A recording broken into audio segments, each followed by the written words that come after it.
ஞானானந்தமயம் தேவம் நிர்மலஸ்படிகாகிருதிம் ஆதாரம் சர்வ வித்யானாம் ஹயக்ரீவம் பாஸ்மகே. நேயர்கள் அனைவருக்கும் அஸ்ட்ரோகே செய்யுங்கன் பணிவான நமஸ்காரங்கள். வக்ர சனி பயிற்சி. சனி பகவான் அப்படின்னு சொல்லும் பொழுதே துலாத்தில் உச்சம் பெறுறதும் மேஷத்தில் நீச்சம் பெறக்கூடிய ஒரு கிரகம். துலாத்தில் உச்சம் பெறுறதுனால சமமாக பார்க்கக்கூடியவர், நன்மை தீமை ரெண்டு விஷயத்தையும் சமமாக கொடுக்கக்கூடியவர். அது தவிர உங்களுடைய கர்மாவுக்கு ஏற்றாற்போல் கர்ம பலன்களை கொடுக்கக்கூடியவர். சனி பகவான் அப்படின்னு சொல்லும்போது மகர கும்ப ராசிக்கு அதிபதியாகவும் காலபுருஷ தத்துவத்தின் 10-11 வீடுகள், அதாவது தொழில் ஸ்தானம் மற்றும் லாபஸ்தானத்திற்கு அதிபதியாகவும் சொல்லப்படுறது.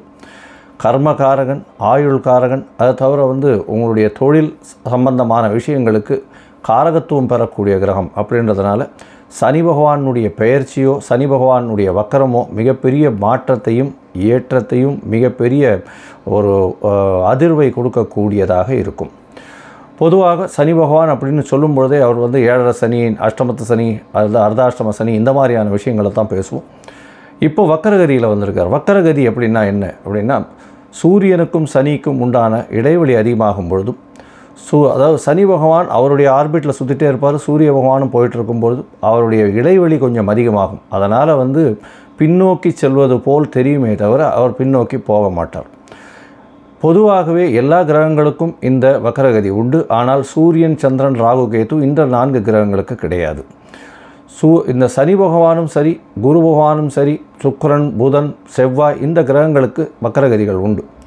5 கட்டம் தாண்டி போனாலே, ராசியிலேயே 5 கட்டம் தாண்டி போனாலே பொதுவாகவே வக்கரம் அடையக்கூடிய, சூரியனுக்கு 5 கட்டம் தாண்டி போகக்கூடிய காலகட்டத்தில் வக்கரகதி அடையும். வக்கரகதி அடையும் பொழுது என்ன ஆகும் அப்படின்னா, கொடுக்கக்கூடிய பலனை பாதியாகவோ அல்லது முழுமையாகவோ குறைத்து கொள்ளக்கூடிய வாய்ப்பு உண்டு.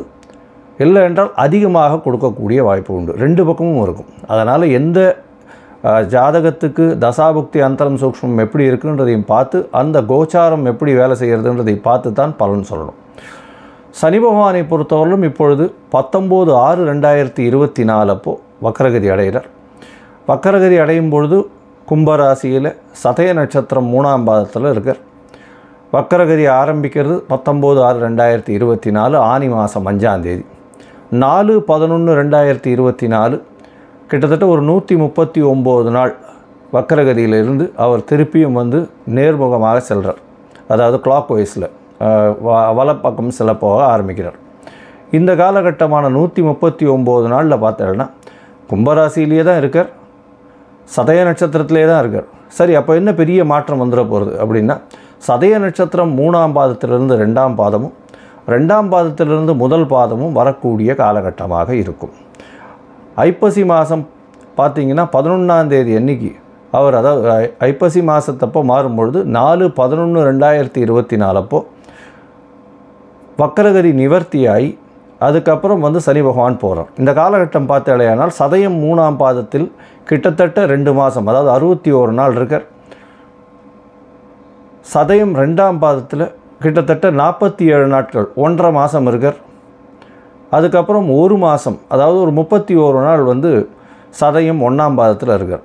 அதனால் பலன்கள் சொல்லும் பொழுது இந்த 3 விஷயங்களை வைத்து பலன்களை சொல்லுவோம். இது எப்படி சிறந்ததாகும் அப்படின்னா, நவாம்ச கட்டத்தில் போகும்பொழுது சதயம் 3ஆம் பாதம் கும்பத்திலையும், சதயம் 2ஆம் பாதம் மகரத்திலையும், சதயம் 1ஆம் பாதம் தனுசுலையும் வரும். எதனால் நவாம்ச கட்டம் முக்கியம் அப்படின்னா, நவாம்ச கட்டத்தில் பார்வை பலன்கள் கிடையாது, அதிக்பலம் அதெல்லாம் கிடையாது.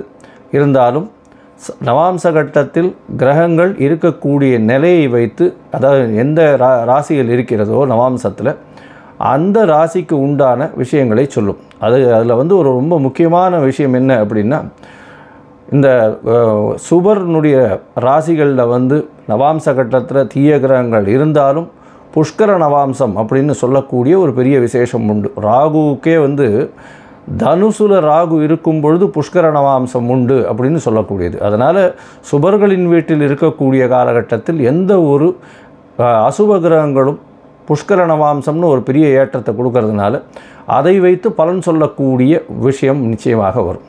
இப்போ பார்த்தலையானால் பொதுவாக சனி பகவானை பொறுத்தவரையிலும் கர்மகாரகன்னு சொல்கிறோம்.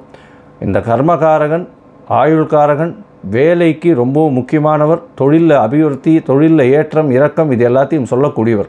இந்த சனி பகவானுக்கு என்னென்ன பிரீத்திகள் பண்ணலாம்? சிலருக்கு சனி பகவான் சனி நல்லபடியாக இருக்க மாட்டார், அவருக்கு என்ன பிரீத்தி பண்ணலாம் அப்படின்னா, அருகில் இருக்கக்கூடிய எளிய பரிகாரம்னு சொல்லக்கூடியது முதல்ல அவருடைய காயத்ரி மந்திரம் சொல்கிறது.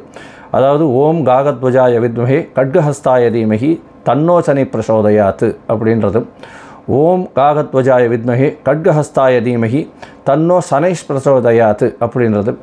இதில் ஏதாவது ஒரு மந்திரத்தை ஒரு நாளைக்கு 8 தரம் ஜெபம் பண்ணுறது மூலியமாக சனி பகவானுக்கு உண்டான தொல்லைகளிலிருந்து விடுபடலாம். சரி, இதை தவிர கொஞ்சம் பெட்டராக இருக்கிறது அப்படின்னா சனிக்கிழமை அருகில் இருக்கக்கூடிய நவகிரகத்தில் போய் சனி பகவானுக்கு எல் தீபம் போட்டுட்டு வர்றதும் 8 பிரதட்சணம் பண்ணிட்டு வர்றதன் மூலியமாக சனீஸ்வரனுடைய பிரச்சனைகளிலிருந்து தீர்வு வரலாம். அதை விட கொஞ்சம் பெட்டராகனா டெய்லி காகத்திற்கு சாதம் வைக்கிறது, சுரசாதம் வைக்கிறதன் மூலியமாக சனீஸ்வரனுடைய பிரச்சனைகளிலிருந்து தீர்வு காணலாம்.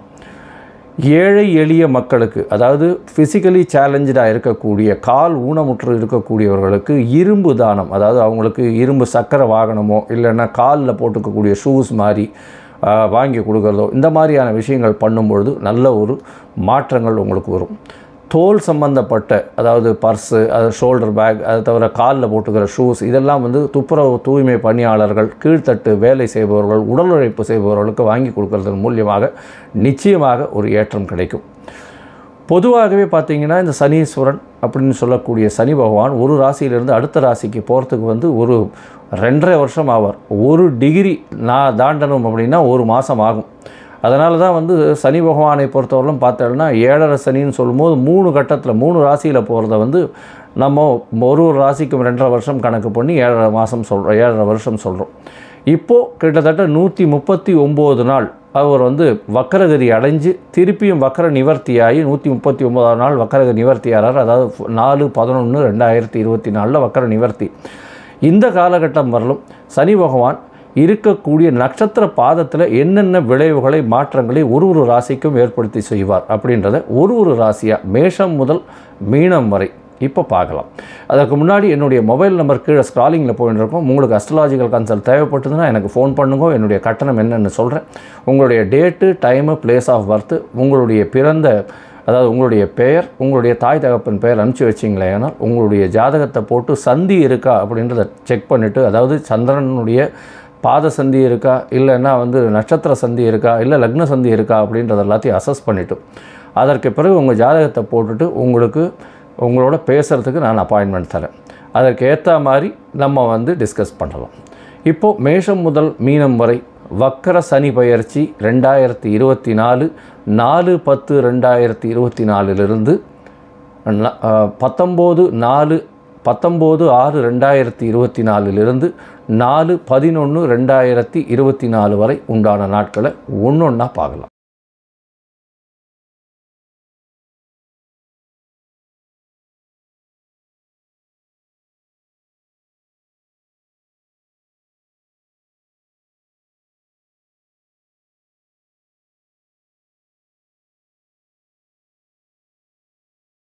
மீனம், பூரட்டாதி, உத்திரட்டாதி, ரேவதி இந்த 3 நட்சத்திரம் 9 பாதங்களை கொண்ட ராசி. ராசியின் அதிபதி குரு பகவான். ராசிக்கு 3ஆம் இடத்துல இருக்கார். இப்போ உங்களுக்கு 7.5 சனி நடக்கிறது. 12ஆம் இடத்துல சனி பகவான் ஆட்சி பெற்று மூல திரிகோணத்தில் இருக்கிறது விசேஷம். இருந்தாலும் 7.5 சனி நடக்கிறது. அதாவது பொதுவாகவே 4 வகையான சனியை சொல்லுவாங்க. அதாவது மங்கு சனி, பொங்கு சனி, இந்த மாதிரி கண்ட சனி, பாத சனி அப்படின்னு 4 வகையான இதுவை சொல்லுவாங்க. இதில் எந்த கேட்டகரியில் வரீங்கன்றது நீங்கள் பார்த்துக்கணும். முதல் 30 வருஷம், 2வது 30 வருஷம், 3வது 30 வருஷம், 4வது 30 வருஷம், 120 வருஷத்துக்கு பிரித்து இந்த 30 வருஷத்தில் எந்த இது முதல் ரவுண்டா 2வது ரவுண்டா சனி பகவான் வர்றது அப்படின்றத பார்க்கணும்.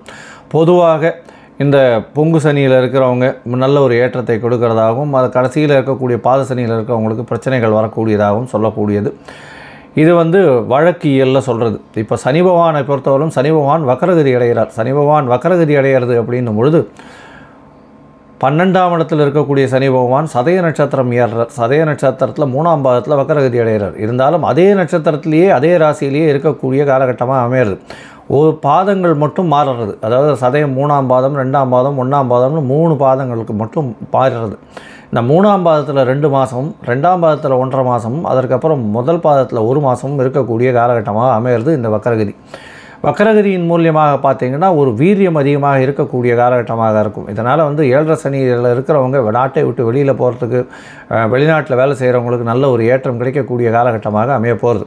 இதை தவிர வந்து இந்த இந்த சனி பகவான் சதயம் 3ஆம் பாதத்தில் இருக்கும்போது 2 பாசத்தில் இருக்கார். அது வந்து உங்களுக்கு நவாம்சத்தில் பார்த்தீங்கன்னா கும்பத்திலே இருக்கும். அதனால் வந்து வர்க்கோத்தம நிலைமை ஏற்படுறது. இந்த வர்க்கோத்தம நிலைமை ஏற்படுறதுனால என்ன அப்படின்னு பார்த்தலையானால், அது அதீத வீரியம் இருக்கிறதுனால செலவுகள் கொஞ்சம் அதிகமாக இருக்கும். தேவையற்ற செலவுகள் இருக்கும். ஹாஸ்பிட்டலைசேஷன் அந்த மாதிரியான விஷயங்கள் நடக்கும். தேவையற்ற பழக்க வழக்கங்களால் உங்களுடைய உடல்நிலை பாதிக்கக்கூடிய வாய்ப்புகள் மிகவும் அதிகமாக இருக்கும். ஏன்னா 7.5 சனியினுடைய முதல் 2.5 வருஷம் வேறு, அதுவும் வந்து வக்கரகதியில் சனி பகவான் இருக்கிறதுனால கொஞ்சம் பிரச்சனைகளை உண்டு பண்ணக்கூடிய வாய்ப்புகள் உண்டு. ஆனால் பணவரவிற்கு பஞ்சம் இருக்காது, கவலைப்பட தேவையில்லை. பணவரவு வந்து கொண்டே இருக்கும். வீட்டை விட்டு நாட்டை விட்டு வெளியில் செல்ல வேண்டிய கட்டாயம் அமையக்கூடும் அப்படின்றத சொல்கிறேன். இதை தவிர பார்த்தலையானால் உங்களுடைய ராசிக்கு 12ஆம் இடத்துல இருக்கக்கூடிய சனி பகவான், அதற்கு பிறகு அவர் வந்து சதயம் 2ஆம் பாதத்தில் போகிறார். நவாம்சத்தில் பார்த்தேன்னா மகரத்தில் வரும். அது வந்து 11ஆம் இடமாக எடுத்துக்கொள்ளப்படும். 11ஆம் இடம் அப்படின்னு பார்க்கும்பொழுது நிச்சயமாக உங்களுக்கு லாபங்கள் கிடைக்கும். தொழிலில் அதீத லாபம் கிடைக்கக்கூடிய காலகட்டமாக அமைய போகிறது. மூத்த சகோதரர்கள் கூட வந்து நல்ல ஒரு ஏற்றம் இருந்தாலும் ஒரு அண்டர்ஸ்டாண்டிங்கில் பிரச்சனை வரக்கூடிய வாய்ப்புகள் நிச்சயமாக இருக்கும். இதை தவிர 2வது திருமணத்திற்கு பார்த்து கொண்டு இருப்பவர்களுக்கு சற்று செட்பேக் இருக்கும். 2வது திருமணம் நடக்கக்கூடிய வாய்ப்புகள் இந்த காலகட்டத்தில் நடக்காது. எப்போது அப்படின்னா 19/8 2024 4/10/2024 வரை உண்டான காலகட்டத்தில் இருக்காது. அதனால் வந்து இந்த காலகட்டத்தில் தவிர்க்கிறது அதாவது 2வது திருமணத்துக்கு பார்க்குறது தவிர்க்கிறது ரொம்ப நல்லது. உங்களுடைய ராசிக்கு பார்த்தலையானால் சதயம் 1ஆம் பாதத்தில் சனி பகவான் வரார். 12ஆம் இடத்தில் இருக்கக்கூடிய சனி பகவான் சதயம் 1ஆம் பாதத்தில் அதே ராசியிலேயே வரக்கூடிய காலகட்டம். அது வந்து புஷ்கர நவாம்சம்னு சொல்லக்கூடியது. தனுசுல நவாம்சத்தில் இருக்கும். இதன் மூலியமாக பார்த்தலையானால் தொழிலில் அபிவிருத்தி இருக்கும். புதிய தொழில் அமையும். தொழில் மூலியமாக நல்ல ஒரு ஏற்றம் கிடைக்கக்கூடிய காலகட்டம். இன்வெஸ்ட்மெண்ட் கொஞ்சம் அதிகமாக போடுறதுக்கு கேட்கும். கொஞ்சம் பொறுமையாக இருக்கிறது ரொம்ப நல்லது. ஏன்னா இன்வெஸ்ட்மெண்ட்டை கொஞ்சம் அதிகமாக போட்டிங்கன்னா பிரச்சனைகள் அப்புறம் வரக்கூடிய வாய்ப்புகள் உண்டு. அதனால் ஒருத்தருக்கு 4 ஜோசியர்களை கன்சல்ட் பண்ணி அதன் மூலியமாக முடிவெடுக்கிறது ரொம்பவும் நல்லது. புதிதாக வீடு மனை வாங்கிறதுக்கு இந்த காலகட்டத்தில் விற்கிறதுக்கு வாய்ப்புகள் மிகவும் அதிகமாக இருக்கும். ஜாகிரதையாக இருக்கணும். வண்டி வாகனங்களில் போகும்போது ரொம்ப பொறுமையாக இருக்கணும். படிக்கக்கூடிய மாணவர்களுக்கு வெளிநாடு வெளியூர் போகக்கூடிய வாய்ப்புகள் உண்டு. தேவையற்ற பேச்சுக்களை தவிர்க்கிறது நல்லது. அதை தவிர வந்து வேலை மாறுதல்கள் வரும். வேலை மாறுதல் மூலியமாக ஏற்றங்கள் வரக்கூடிய காலகட்டமாக இருக்குது. இந்த காலகட்டத்தில் உங்களுடைய தசாபுக்தி அந்தரம் சூக்ஷ்மம் சரியில்லை அப்படின்னா அது இன்னும் மோசமான நிலைமைக்கு போகக்கூடிய வாய்ப்புகள் உண்டு. அதனால் அருகில் இருக்கக்கூடிய இந்த திருநள்ளாறு போயிட்டு வாங்க. சனீஸ்வர பகவானுக்கு உண்டானது திருநள்ளாறுக்கு போயிட்டு தர்பாரண்யேஸ்வரரை சேவிச்சுட்டு அதுக்கப்புறம் சனீஸ்வர பகவானையும் சேவிச்சுட்டு வாங்க. ஒரு நல்ல ஒரு ஏற்றத்தையும் மாற்றத்தையும் உங்களுடைய வாழ்வில் பார்க்க முடியும்.